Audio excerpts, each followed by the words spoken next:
Hello, welcome to part 3 of the 6-part series of presentations on Tech E.I.G.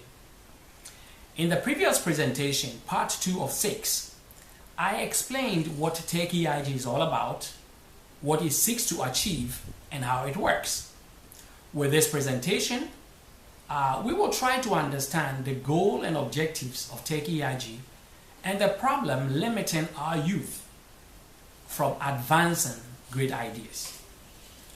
So to recap, the goal of Tech E.I.G is to challenge and redirect the African youth, especially the Ghanaian youth, with interest in emerging technologies, to change their thinking from just being ordinary consumers of technology into becoming technology entrepreneurs, hence reducing unemployment through their own initiatives. The focus population in this objective is the Ghanaian youth with keen interest in emerging technologies. Youth will be defined for the purposes of this project as anyone who has completed senior high school and is 35 years or less, but anyone with great ideas which meets the goal of this project is surely welcome. The desired change among this focused population is to see them as executives of profitable technology startup firms, and by their activities to help reduce unemployment as a whole in the target population by creating jobs for themselves and their peers.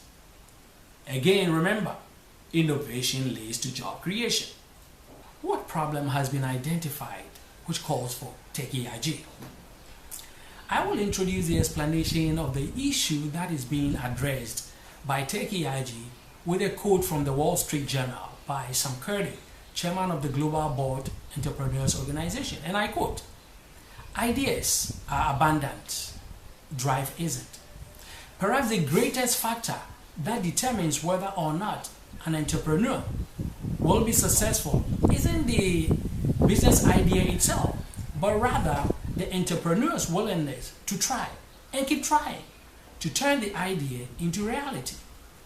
Great ideas are abundant, but it's what we decide to do with them that counts," unquote.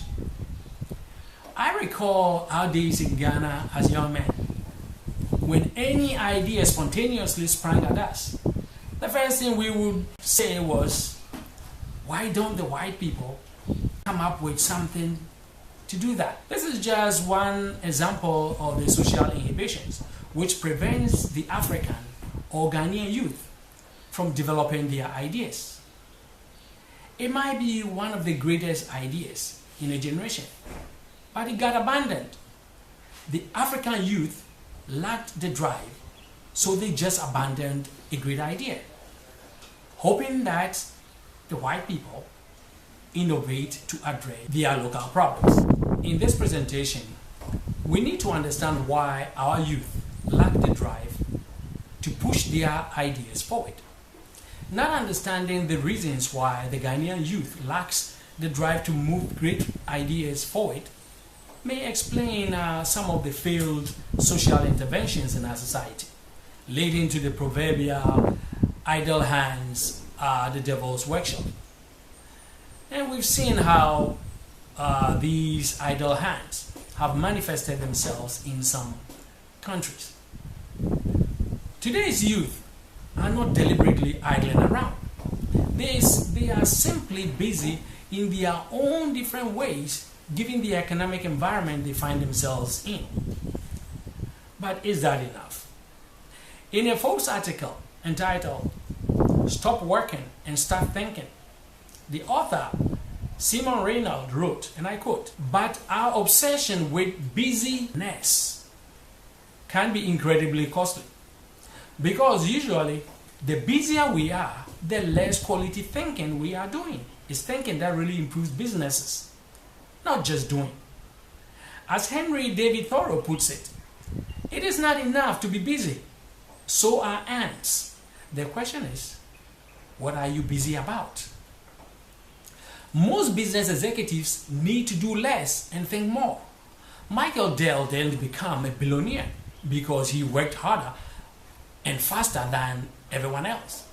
He became a billionaire because he came up with a great idea to sell computers direct, cutting out the dealer network, which was the prevalent and ubiquitous business model at the time. Our youth need the drive to move forward great ideas. Let's give them the tools and the techniques with financial support, and they will surprise us. In fact, they may surprise themselves. This is where Tech E.I.G comes in. We are here as a conduit. We provide a platform and vehicle for the youth to dream big. We believe the Ghanaian youth is as capable as their counterparts elsewhere. Our youth also have ideas. They can innovate, but they lack the drive to move forward great ideas. In the next presentation, we will try to understand why our youth lack the drive to innovate and therefore the rationale for the implementation of Tech E.I.G. Please don't forget to watch the other presentations. This is Dr. Frimpong, and thanks for watching.